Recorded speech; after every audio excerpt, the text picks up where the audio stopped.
Halo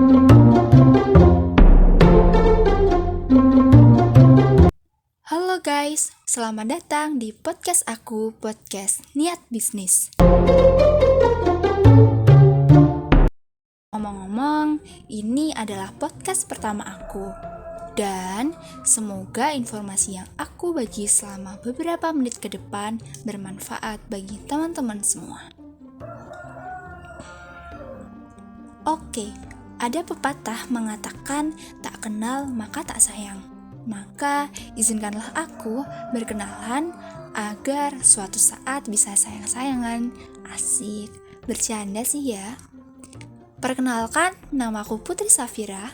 Orang-orang biasa panggil aku Putri atau Vira. Aku saat ini menjadi salah satu mahasiswi di program studi Teknologi Pendidikan Universitas Negeri Yogyakarta. Sesuai dengan namanya, yaitu podcast Niat Bisnis, podcast ini akan membahas banyak hal terkait bisnis. Cocok untuk didengarkan teman-teman, bapak atau ibu yang sedang merintis bisnis, atau teman-teman yang baru mau berniat dalam berbisnis. Semoga diberikan kelancaran ya. Oke, dalam episode 1 ini kita akan bahas beberapa hal terkait langkah-langkah yang tepat untuk memulai bisnis.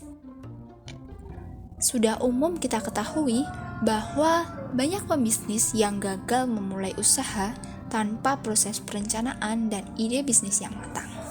Sehingga usaha yang sedang dikembangkan akhirnya harus gulung tikar atau bangkrut lebih cepat. Kita ambil contoh aja, di sekitar tempat tinggalku ada yang membuka rumah makan, namun ramenya hanya di awal saja pas promo. Sedangkan setelah tidak ada promo, rumah makannya sepi dan berimbas bangkrut.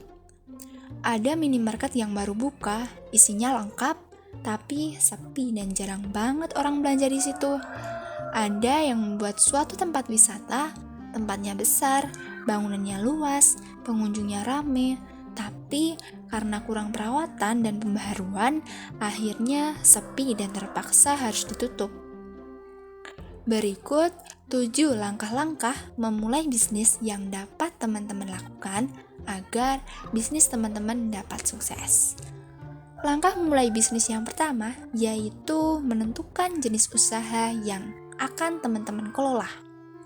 Jika masih merasa bingung untuk membuka usaha jenis apa, teman-teman bisa menentukan jenis usaha sesuai dengan apa yang disukai. Ini dapat bermanfaat agar lebih mudah menghadirkan inovasi ke depan, karena sudah memiliki pondasi yang kuat atau lebih dulu dipahami. Langkah yang kedua yaitu melakukan riset. Hal ini diperlukan agar dapat menentukan tren yang sedang digandrungi oleh para konsumen saat ini, agar strategi usaha teman-teman bisa tepat sasaran dan dapat memberikan keuntungan serta perkembangan yang signifikan. Langkah yang ketiga yaitu membuat anggaran. Penting bagi teman-teman untuk membuat anggaran terlebih dahulu sebelum memulai melakukan rencana bisnis yang menyeluruh terkait alur kerja operasional. Anggaran ini diperlukan agar dapat mulai bisnis dengan baik dan tidak melampaui budget atau modal yang teman-teman miliki. Langkah yang keempat yaitu mempersiapkan modal. Dalam memulai bisnis, pastikan teman-teman itu memiliki tabungan untuk modal usaha terlebih dahulu. Jangan terburu-buru untuk meminjam modal jika dirasa tidak memiliki keyakinan atau timeline yang tepat untuk mengembalikan modal yang dipinjam. Langkah yang kelima yaitu menentukan waktu untuk memulai bisnis. Jangan terburu-buru dalam memulai bisnis. Ini memerlukan perhitungan yang cermat. Salah sedikit saja bisa mengalami kerugian. Misalnya, saat mendekati bulan suci Ramadan, usaha yang paling tepat adalah berjualan busana atau kue-kue lebaran.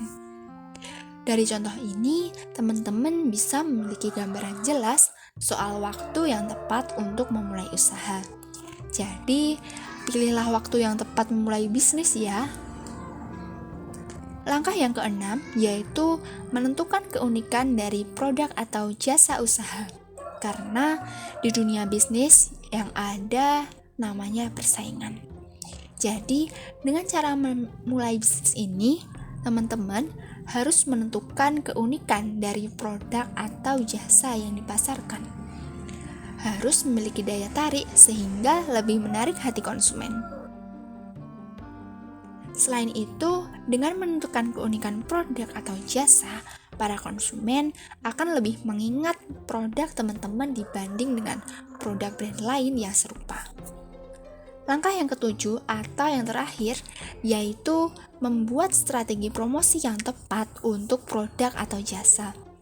Ini dilakukan bertujuan untuk memperkenalkan produk usaha teman-teman ke calon konsumen.